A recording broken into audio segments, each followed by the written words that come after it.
Beginnings are watershed moments. Clackamas County has been given a new beginning with its newly elected Board of County Commissioners, of which I am your new chair.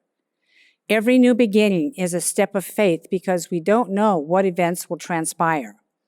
There will be trials, there will be triumphs, but there is one thing we do know. Together, we can change our future for the better. Thank you to all my friends, associates, and family who helped on my campaign in 1,000 ways for my election as your next chair. I also thank all of you who live in Clackamas County. I look forward to serving and listening to you and invite your participation in your government. I am honored to serve with my fellow commissioners and cherish our service together as we work collaboratively on challenging issues that lie before us. To my friends, Commissioner Paul Savas and Commissioner Martha Schrader, whom I previously served. I welcome new Commissioner Mark Schul and current Commissioner Sonia Fisher. We will lead Clackamas County into prosperity and become the county where people want to live, work, and play. Since my election in May, many have asked about my vision for Oregon's third largest county. Our state and county have changed on such a historic level that it could take years to mend since my initial filing in September of 2019. As we move forward, let us consider we are neither left nor right, but instead forward. First, we all know COVID-19 has caused untold economic, health, and social hardship across Clackamas County. I implore OSHA to help our businesses and not be punitive. Punishing our small family-owned businesses who are struggling to make ends meet with excessive fines is reprehensible. We all have a right to earn a living. Instead, OSHA should be helping businesses with safety plans that keep businesses open and free from viruses with accepted technologies like UV HEPA air filtration systems. It is my intention to bring these and other proven technologies into Clackamas County. We will lead the way in showing other governments how to manage the COVID crisis and other future known and unknown viruses. We deserve better than to simply be shuttered into endless lockdowns month after month, year after year, hoping that the bugs will magically go away. Our children deserve better. They have a right to be able to physically attend school where they can have social interactions with their friends and teachers. Mentally, our school-age children are suffering the side effects of isolation, while parents grapple with the demands of homeschooling and jobs. Our families deserve to be together and not separated at special events. We never, ever are guaranteed another holiday, graduation, or wedding. Closing down our government, schools, or businesses because of fear of what might happen is not leadership. There are ways, scientifically proven, of preventing the spread of viruses and diseases to ensure people's good health. I will roll out my plan, detail by detail, to commissioners and top county managers for its implementation. Second, as if COVID wasn't bad enough, in early September, Clackamas County saw historic wildfires that consumed 62 homes, 214 outbuildings, 110 additional properties, and burned nearly 190,000 acres. Recovery will be slow for the replacement of property and impossible for the timberland and wildlife that lay dead on the floor of the Cascade Mountains. These human-made fires seek a human solution.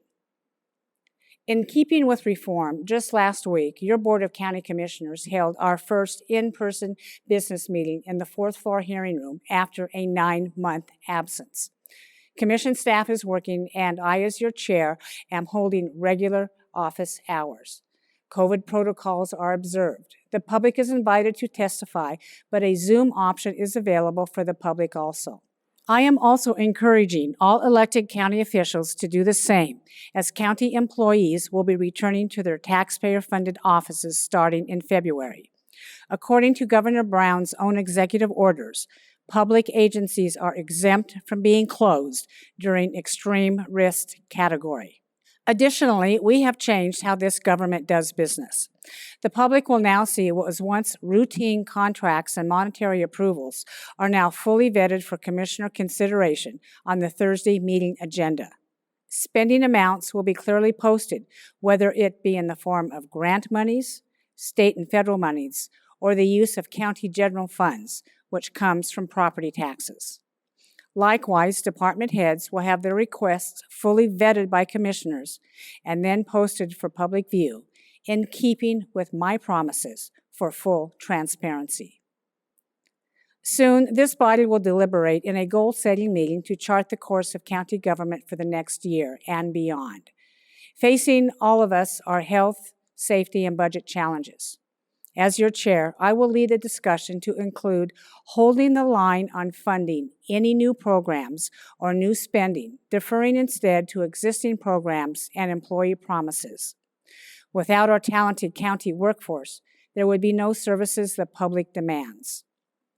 Paying for the current government could prove challenging if our businesses continue to be closed, which in turn strangle the flow of tax money to governments. Our most recent property tax payments were strong. I thank Clackamas County property taxpayers with your generous support. Now, your county government should respect you with fiscal restraint by prioritizing services. As this board considers all priorities going forward, I want to highlight 4 areas that are priorities which I feel need immediate attention. 1. A fully funded sheriff's department, which includes patrol, investigation, and jail services. As Portland continues in riots and protests, and as crime increases, we will not allow violence or threats to breach Clackamas County. Clackamas County Sheriff's Office should also be honored in their evacuation efforts during the wildfires the week of September 8, 2020. Not one single human life was lost. I salute our dedicated force and was in awe of your leadership as I visited Incident Command during the fires. 2, I will always remember the terror of wildfire evacuations. The uncertainty of not knowing how close the fire was to my family farm gave me deep insight to what others felt. Daytime turned to darkness as ash and smoke choked our skies. Emergency management and disaster preparedness services should become a top county priority. I will move to insist on more funding for communication services for first warning, evacuation routes, and organization of a citizens' fire protective force. Our state government failed in its efforts to not only contain the forest fire a month earlier, but then abandoned countless residents as those citizens stayed behind to fight the fire themselves. If it had not been for volunteer forces fighting fires in Estacada and Molalla, the disaster would have been much worse. 3, increased taxation threatens the stability of households as jobs decline due to the shutdowns. As the state legislature raised a record number of taxes in the last legislative session, and as Metro, the regional government, does the same, I am dedicated to not raising your taxes.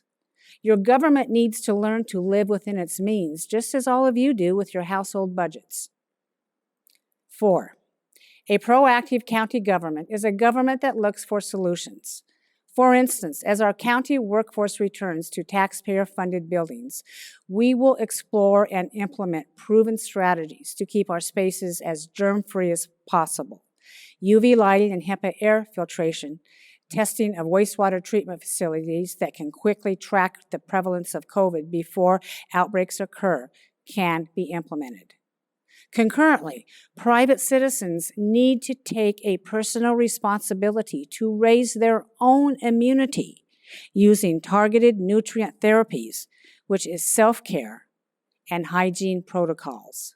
Don't wait until you're sick before you take action. In turn, these practices are designed to raise a person's ability to fight not only COVID, but the flu and the common cold. No longer are we living in a world where the big earthquake might come someday. That big quake did come. It brought us to our knees in the forms of wildfire and a pandemic. My government will be better and we will stand and fight shoulder to shoulder with its people and not run. We will lead, whether it be a threat from a virus or a wildfire or riots in the streets.